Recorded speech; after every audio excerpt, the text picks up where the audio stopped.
Today we're going to give you a preview of Avalon, the Riven Veil. This is the next game from the people behind Oathsworn, but this is a completely different game. If you're a fan of things like Blood Rage, I think is going to be the thing that people talk about most when they talk about this game. Lords of Hellas, those kinds of games. Troops on a map type of games. This is going to be the kind of game you want to look out for. It does do some interesting things, and we're not going to give you a how to play for sure, and we're going to kind of gloss over what you're doing in the game, because as a troops on the map game, you're deploying, you're moving troops around, you're securing area control for these different regions on the board. But I think the real star of the show here is the way the cards work in the game. Yeah, and the cards drive all of your actions. You do get some actions that you can actually use on your little faction board, which, again, this is Avalon, this is King Arthur, but it's, you know, that super fantasy version of King Arthur. We've got larger than life troops and crazy leaders and all of these monsters. But a lot of what you're doing is either playing cards to take actions or taking bonus actions on your player board. We'll talk more about the player boards and how they work in a minute.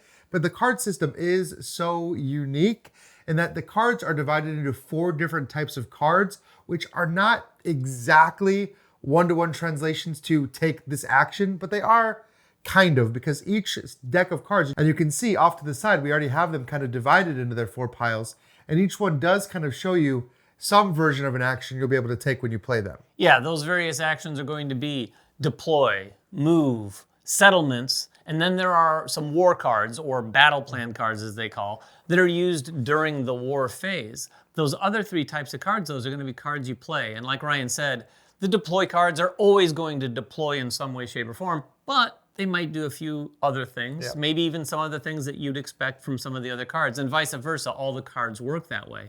The way they play is really interesting, though. Before we get to the details on that, I do want to show you a little bit more about what's going on here. We've got the main board here. This is a variable setup. There is actually more of these little region tiles you can see in the box. So at the beginning of the game, you're going to set this up without knowing what regions are down here, what their point values are, what some of the special bonuses you might get from them. And they're all going to be face down. You're also going to have this board over here, which is going to have a couple things. You're going to keep track of your battle strength when you resolve the battles here. There's also a favor track that gives you some bonuses as you go up it. You're also going to have the chance to get Excalibur if you get to the end of it. A lot of these things, they'll reset throughout the game. And in fact, a lot of elements that you see here will reset between the 3 seasons. We're going to play 3 seasons or 2 seasons in a shorter game. And at the end of each season, anything that's unexplored actually gets reshuffled and flipped face down again. All of our troops are going to come back to us. And a lot of these tracks are going to reset as well. Across the top of this board, we're going to have a couple different types of cards. We've got the Holy Grail here all by itself. Then we've got some artifacts, and we've got the monsters or the beasts here. At the beginning of every season, you're going to shuffle up some combination of artifacts, beasts, and the Holy Grail and put them out face down in all of the regions that are played. And those are things that you can sort of discover when you explore. When your main character or your lord goes into an area, you can explore that area. A few things are going to happen. You're going to flip over the tile to see what the tile's all about. You're going to flip over any cards there to see what they're all about. And like I said, they're either going to be an artifact, which includes the Holy Grail, or a beast. You're going to resolve those a little bit differently. So there's definitely a feeling of exploration. And then you've got your player boards. Yeah, and this is the faction that I was kind of teasing at earlier. Each one of these factions is unique. Now, you don't get any access to any unique actual cards, or even the artifacts that you're getting don't belong to a specific faction. But what you do have are a 2-piece player board. Now, what you see in front of us, what you're seeing right here, is the basic version of these factions. They are still slightly asymmetric, but less so, in that you do have your faction power. I'm playing the Undead, who are led by Mordred. You have your unique figure that goes on the map to represent that lord, and a unique power that's attached to them. Then the other side of the board, again, we're using the basic board. It shows you where your settlements are going to play, and it shows you some of the basic actions you can take. Now, for us, these basic actions are kind of the same. The way the settlements work is kind of the same, and you're getting some of the same bonuses for putting settlements out. But on the back side of these boards, it's actually a completely different looking very asymmetric set of powers. Wildly so. Yeah, wildly so. That's going to give you some kind of objective you're trying to do during the game, and it's going to give you a bunch of unique actions. So they do say for your first game, you should kind of just play with the basic powers to learn how everything works. But then in future games, and what I would say are probably the more interesting games, are when you can really lean into these variable powers and completely different actions that you can now take as you play through these advanced boards. Yeah, those are really, really different. Yeah. Like Ryan said, there's a little bit of difference here when you play the non-asymmetric. It's still a little asymmetric. But man, when you flip those things over, it's really wild. In fact, you'll flip over the faction side, and then each player will have something they can do or achieve, like an objective. And once they do, they flip over their Lord board, which is the other side, and does even crazier things. For instance, mine actually gives me another Lord. Guinevere finds King Arthur. So then I have Guinevere and King Arthur, and yours is completely different. Yeah, Mordred just becomes more powerful and he starts teleporting all over the battlefield. Yeah. So if you don't know who Mordred is, that actually works really well with his mythology there. But yeah, they become vastly powerful. And again, you can power up these boards as well by finding those artifacts that David mentioned that are hidden out here. And by interacting with these different monsters or beasts that you can interact with, you can claim them to your side. There's just a lot that's happening on this map. But yeah, like you said, a lot of what you're doing on this map is the same stuff you'd expect. Like you really want to fight. You really want to get guys out there. You really want to put your settlements down to maintain these strongholds. You really want to explore to get these cards. All of that is boiled down to those 4 actions that we kind of talked about.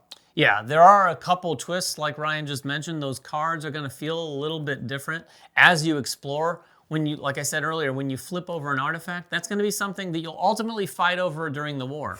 If you flip over a beast, you sort of pause the game immediately, and everyone has a bit of a bidding auction to take control of that beast.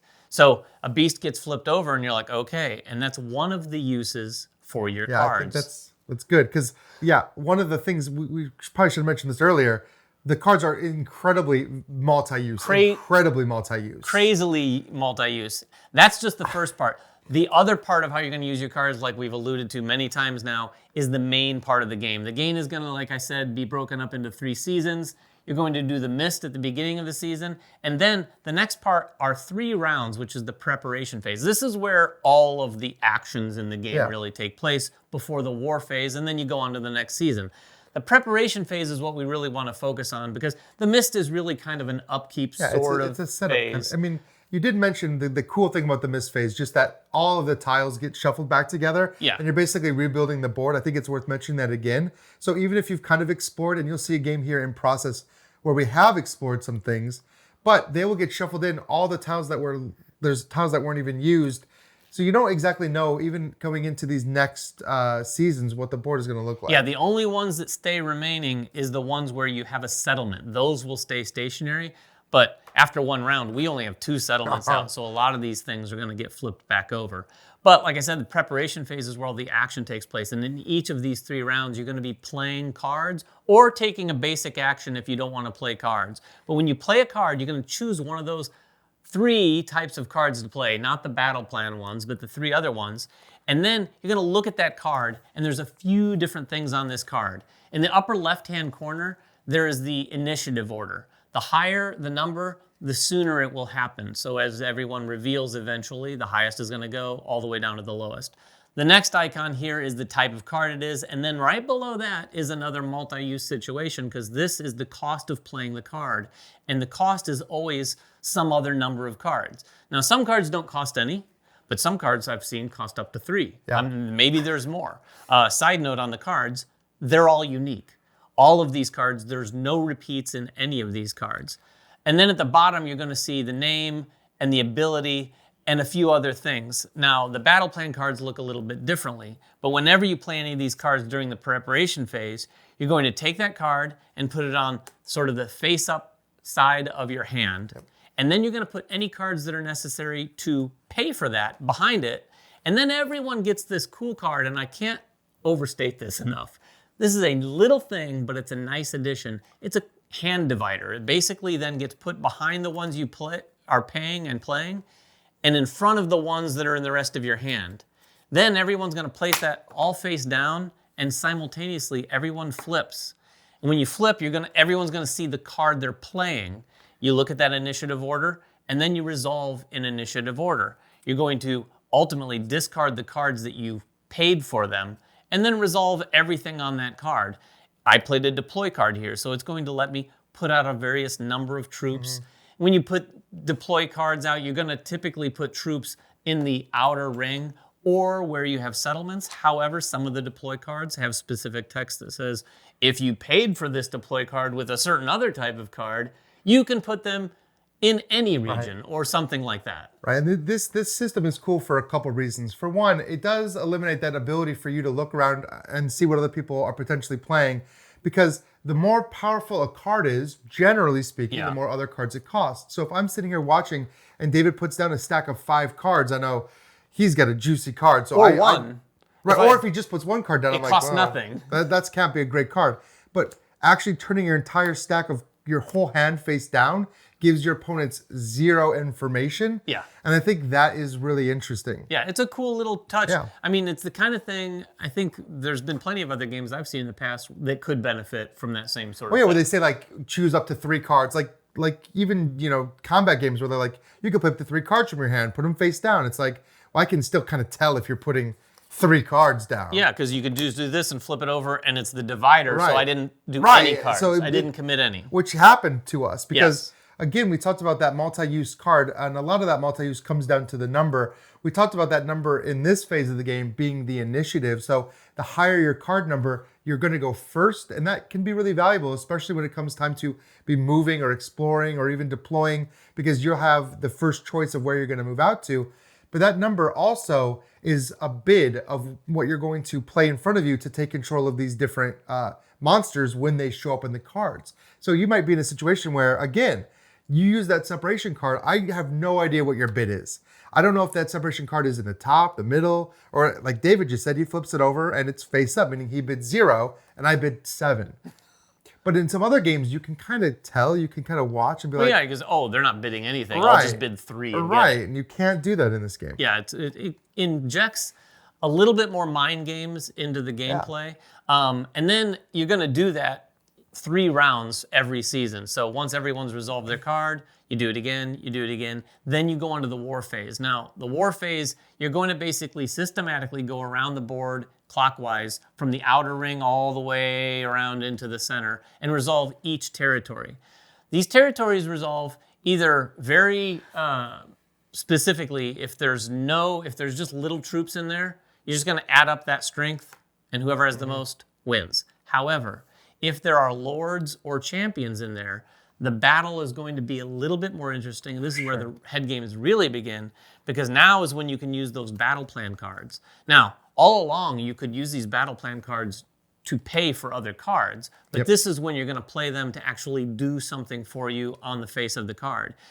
Much like when we played cards otherwise, you're going to, after when you're looking at a territory that has some of those, if I have champions and Ryan has a champion here, we're all going to have a chance to, in addition to the base strength we have there, play 1 battle plan card that increases that. Now, the battle plan cards have a cost too, so I'd have to put whatever number of cards behind that, and again, play them face down. We all reveal. Now, this time, it resolves in the order of our strength that's there right now. So whoever has the most strength goes first, giving the person sort of in the weaker position a little bit better chance. Yep. Here's the fun part. And this reminds me a little bit, very vaguely, of Wonderland's War, because it brings a push your luck mechanism into the increasing of your strength in the region.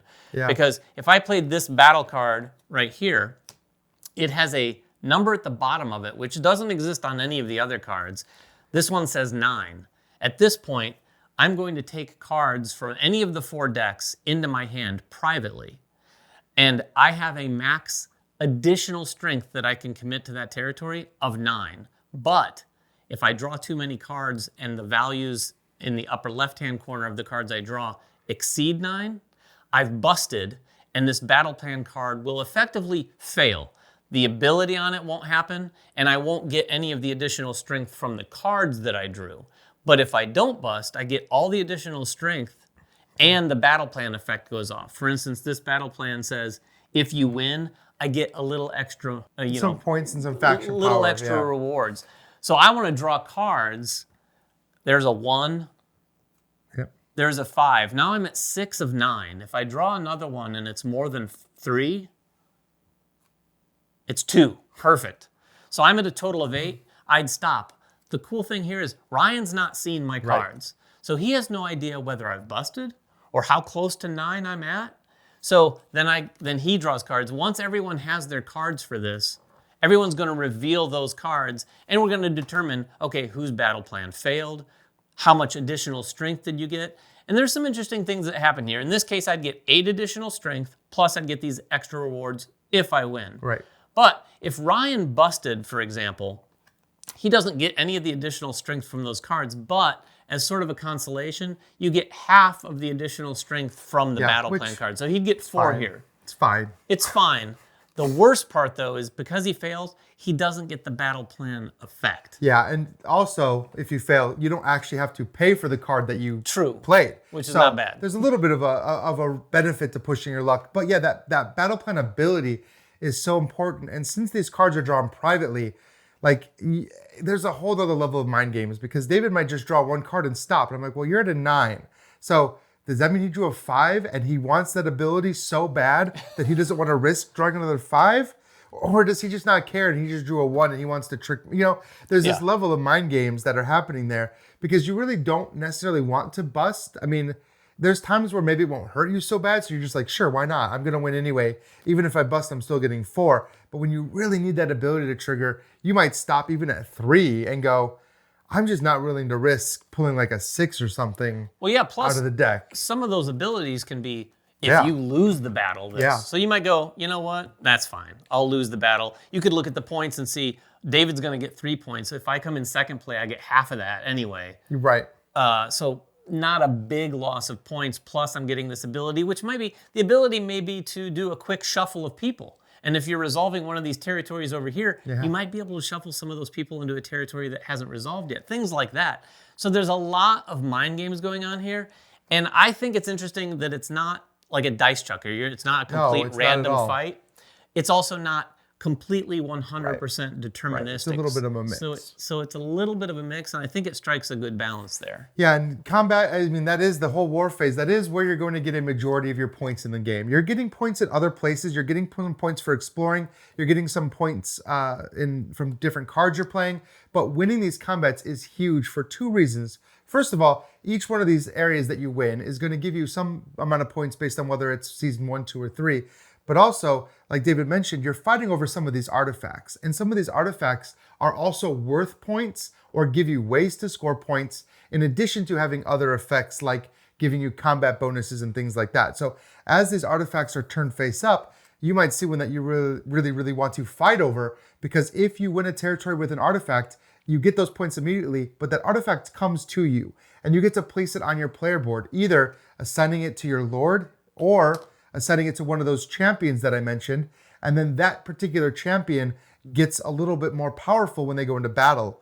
Luckily, they did this cool little thing where all the champions are like notched with 1, 2, or 3 notches to represent which of these slots they're going to be in. We assume that's going to be the case in the final game. Sure, I would imagine should be said this is a prototype, but it is a nice little touch, because when I was reading the rules, I thought, well, how are they going to do that? And then I noticed all the notches on the champions, and it really works out because you can assign them like that. Yeah, it's helpful. And the powers are interesting. We all start with 1. I had the shield of Avalon, and it halved the strength of the opposing forces of any of the creatures that they had in there. So like in this area here where Ryan had this creature, I would have halved the strength of that creature. And this is just something, as long as that champion was in that fight, which he wasn't, that would happen. So it's going to be one of those things where you're going to want to pay attention to the artifacts, not only that you have, but definitely of the ones that your opponents have. And the monsters, because they can have really very significant battle abilities, not just necessarily in combat. They all have some level of strength, but they also all have some level of power as well. And by the end of the game, you could have 3 of these out on the battlefield, signified by these cool little flags. Yeah, you put a little player flag. I like that. They don't have the base that goes around the bottom, but they have these little colored flags that go into the side of them. Yeah, so by the time you're well into the game, by the time you're into season 3, you have this incredibly unique asymmetric set of artifacts, champions, monsters, and things like that, including potentially even the Holy Grail, which I found that which lets is you break basically ties, a which is tiebreaker. nice. Not to mention 10 points. Sure, when and you yeah, get it's 10 points as well. Yeah, which is pretty good. And that's going to, like we said, come out, a Holy Grail, along with other things at the beginning of every season. Yeah. And in addition, between seasons, we mentioned this earlier, but I want to mention it again, all the troops go back to their players. So you're kind of starting fresh and having that feeling of exploration all over again. A lot of games that kind of add that little dash of exploration, usually it lasts for the first round. Right, once everything's flipped, it's and done. then everything's explored.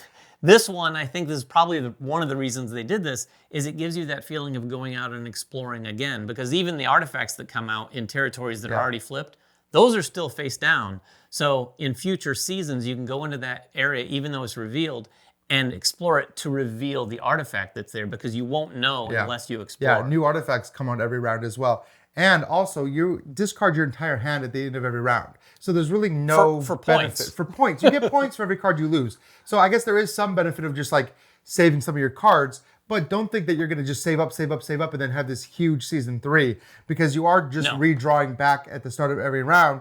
So it is almost like a fresh start, but what does carry over are all those abilities that you've unlocked, the settlements that you've placed out, and things like that. Yeah, there's also these prophecy cards. That's the one thing we haven't mentioned.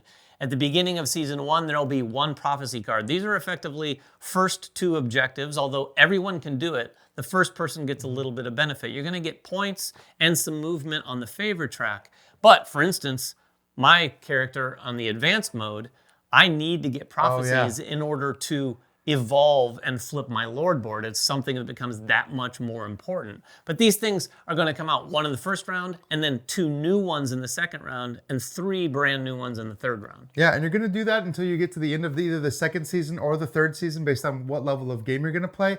There isn't really in-game scoring, so to speak, because the last thing you're always going to do in this game is the war phase, where you're going to fight through all of those different battles. So, I mean, you can get some significant, like really significant points for battle, which again is something I think can lead to some big swings. If you just time it right, if you are in the right spot at the right time, you can really catch up. Yeah, like we said at the beginning, this is a conflict-oriented area control game.